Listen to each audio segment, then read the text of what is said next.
देखिए, सेवा का मतलब ये नहीं है कि आपको सब कुछ छोड़ देना है।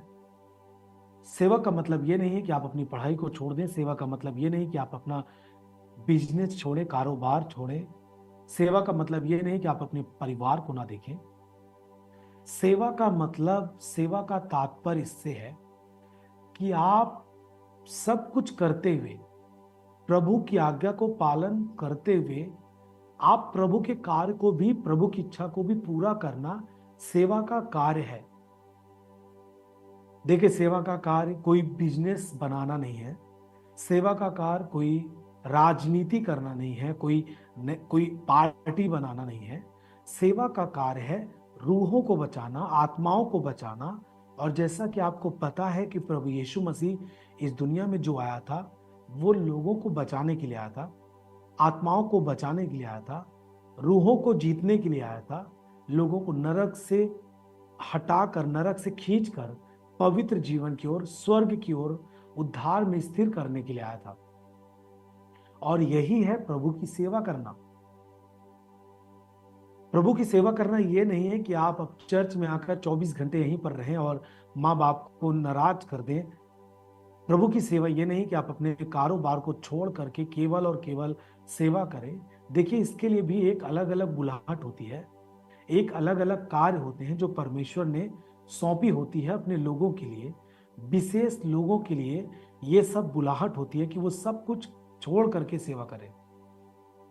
लेकिन जितने भी लोग प्रभु में बुलाए गए हैं, उन सब का काम है कि वो प्रयत्न करने में आलसी ना हो। देखिए, आपको मालूम है कि आपका आपका जहाँ पे आप ड्यूटी करते हैं, आपको 9 बजे या 10 बजे पहुँचना है और पहुँच करके जो आपके मालिक ने, जो आपके बॉस ने काम की दिया है, उसे पूरा करना है। तो यदि आप 10 बजे वहां पर नहीं पहुंचते हैं, अपने प्रयत्न में आप आलसी होते हैं, तो जाहिर सी बात है कि आपका बॉस, आपका मालिक आपको काम से निकाल देगा। और ये आपके आलस ने आपके काम धंधे को आपसे दूर कर दिया। अब आप क्या करेंगे? फिर दूसरे काम के लिए जाएंगे। मान लीजिए आपको दूसरा काम मिल भी गया, तो वहां से भी आपको निकाल दिया जाएगा, क्योंकि आपका जो प्रयत्न है वो आलसी है। आप आलस के साथ काम को पूरा नहीं कर सकते, आप वहां से निकाले जाएंगे। और जो मैं आपको बता रहा हूं वो आपके भौतिक जीवन और आत्मिक जीवन के लिए, दोनों के लिए भला होगा। देखिए, मैं आपको उत्साहित करना चाहता हूं, यदि आपके जीवन में आत्मिक उन्माद है। आत्मिक उन्माद का मतलब क्या है? आत्मिक उन्माद का मतलब है कि पवित्रताई में बने रहना, प्रार्थना में लगातार बने रहना। कितनी भी चीजें आए, वचनों को पढ़कर ही करना है काम। कुछ भी हो जाए दुनिया में, कुछ भी हो जाए परिवार में, लेकिन प्रभु की अगुवाई से ही काम करना है। ये सब चीजें, ये सब कार्य कहलाते हैं आत्मिक उन्माद। यदि आप पवित्रताई में नहीं हैं, पवित्रताई के लिए आप में कोई भी एक एक यत्न नहीं है, पवित्रताई में जीने के लिए आपको कोई भी एक, आपके अंदर जोश नहीं है, और आप इसके लिए कोई चिंता नहीं करते, आप सोचते हैं कि जैसा मैं जीवन जी रहा हूं ये मेरे लिए काफी है, भला है, और आप बोले कि मैं एक आत्मिक उन्माद से भरा हुआ व्यक्ति हूं, तो बिल्कुल गलत है।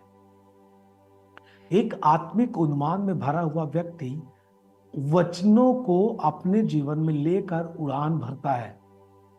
उसका फोकस होता है पवित्रताई जीवन। चाहे जितने भी गलत से गलत लोगों के बीच में उसको काम करने के लिए, अपने अपने काम को, बिजनेस करने के लिए जाना पड़े, फिर भी वो अपनी पवित्रताई को प्रथम स्थान रखेगा। ये होता है आत्मिक उन्माद। कितना भी आप व्यस्त हो जाएं, लेकिन आपको प्रार्थना करना ही, आपको याद रहता है कि मुझे प्रार्थना करना है। ये सब काम तो होते रहते हैं, प्रार्थना का टाइम हुआ है, प्रार्थना की ओर जाना है। ये है आत्मिक उन्माद। चर्च बंद है, आत्मिक सत्संग हमें नहीं करने को मिल रहा है, लेकिन फिर भी आप अपना आत्मिक जीवन यानी प्रार्थना और वचन का जीवन, चर्च के साथ जुड़े रहना, वचनों को ऑनलाइन रिसीव करना, यह है आत्मिक उन्माद।